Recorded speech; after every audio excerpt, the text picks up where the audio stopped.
شايفين بقى، شايفين الجمال والحلاوة بتاعت النجريسكو؟ شايفة عاملة ازاي؟ شايفة ما شاء الله؟ شايفة كل الخضار والحبشتكنات والحاجات الجميلة اللي احنا حاطينها؟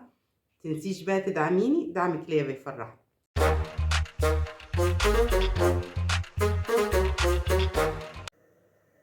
ازيكم يا حبايبي؟ يلا مع بعض هنعمل احلى مكرونه نجريسكو بالخضار والهوت دوج، خطيره جدا وموفره تاكل عيله من 8 افراد واكثر. هنا انا حاطه ميه على النار، وده طاسه فيها الزيت. هنعمل كله مع بعضه. هحط فيها معلقه توم كده، لان معلقه التوم دي بتدي ريحه جميله قوي. وهنزل على التوم على طول وهو كده بالهوت دوج كده، بالهوت دوج على طول بياخد ريحه منه وخطير خطير خطير. هنا بقى ميه المكرونه، هحط شويه زيت كده، وطبعا شويه الملح، قد معلقه ملح بالشكل ده. اول ما الميه تغلي هنزل عليها بكيس المكرونه الاسباجيتي، لانها طبعا مكرونه نجريسكو. وبعد كده هنزل بايه؟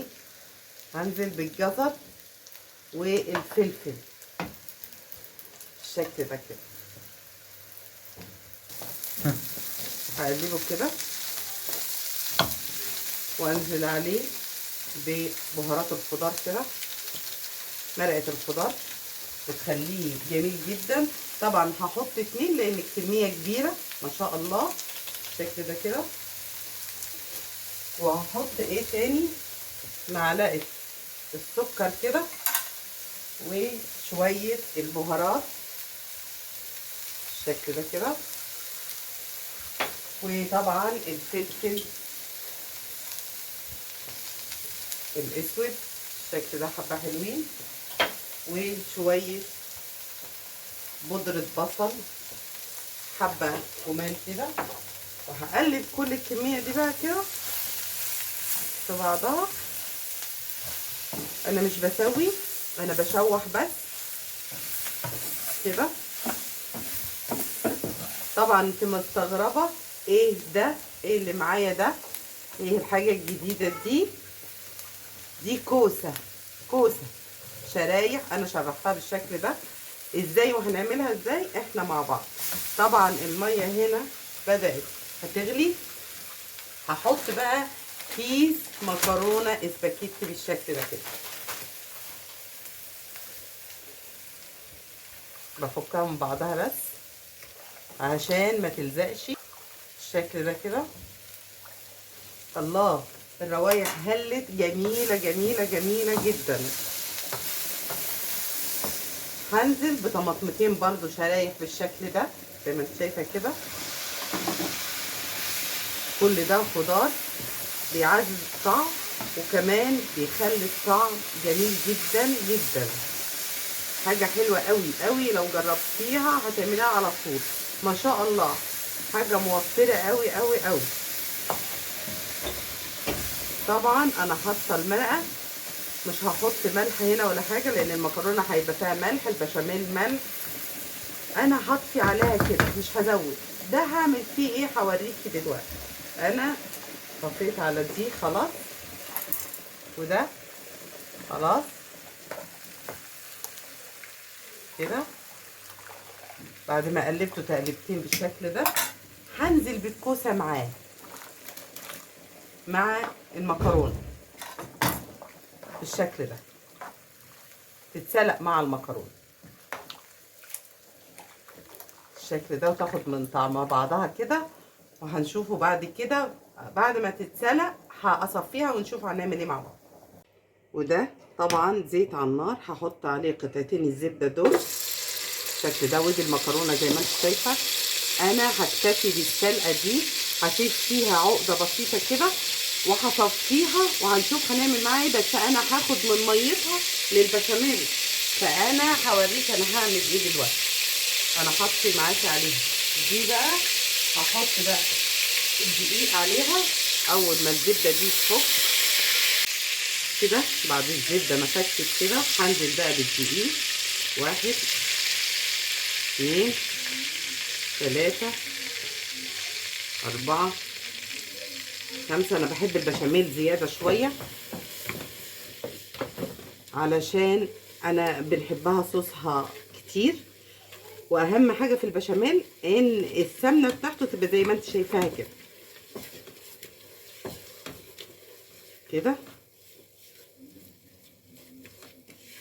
هحمر زي ما انت شايفه ان شاء الله.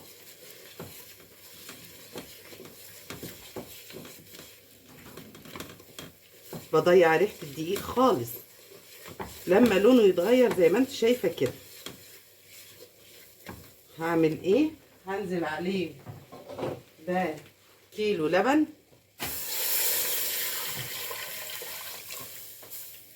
وهتن نقلب فيه كده.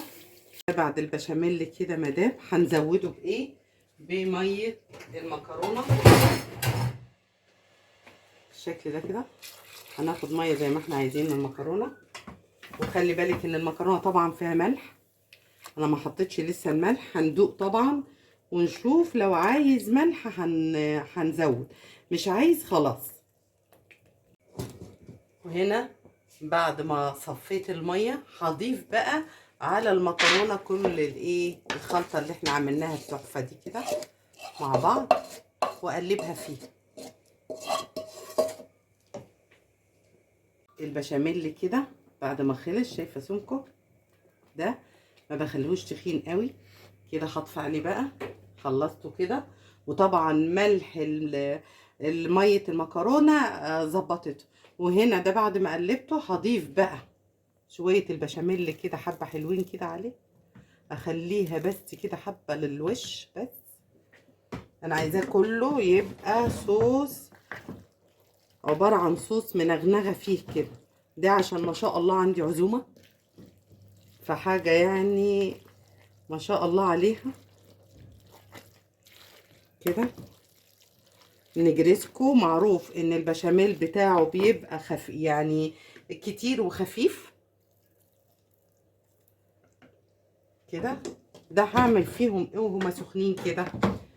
هندلعهم بقى. عندنا بقى حته جبنه مثلا موزاريلا في الثلاجه، حته زي دي كده هحطها فيها تسيح بقى وتفك كده، ودي للوش بقى، بدلعها للوش يعني كده الشكل ده.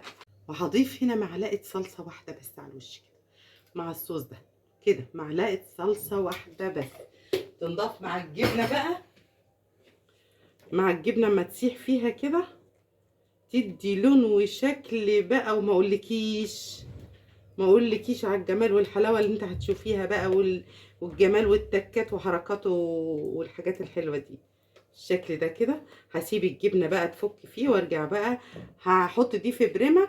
هجيب الاول الطواجن كده، مثلا طاجن زي ده كده، هغلفه الاول بزيت بس، واحط الكميه وارجع اوريكي هنعمل ايه. وبالشكل ده بعد ما حطينا معلقه الصلصه والجبنه الموتزاريلا بقى صوص جبنه، شايفه؟ خلاص هي الجبنه ساحت فيه كلها. هتعمل بقى هتبقى حكايه. هنحط بقى على الوش كده، معلش كنت مش باينه قوي يعني. هحط كده وبالشكل ده. هندخلها بقى الفرن على درجه حراره 180 من فوق، وبعد ما تخرج هوريها لك. مش هتغيب لانها كل حاجه فيها مستويه، يا دوبك هنعمل وش بس. شايفين بقى الجمال والحلاوه؟ ده احلى نجريسكو هتاكليه في حياتك. ما تنسيش بقى تدعمينا، دعمك ليا بيفرحني.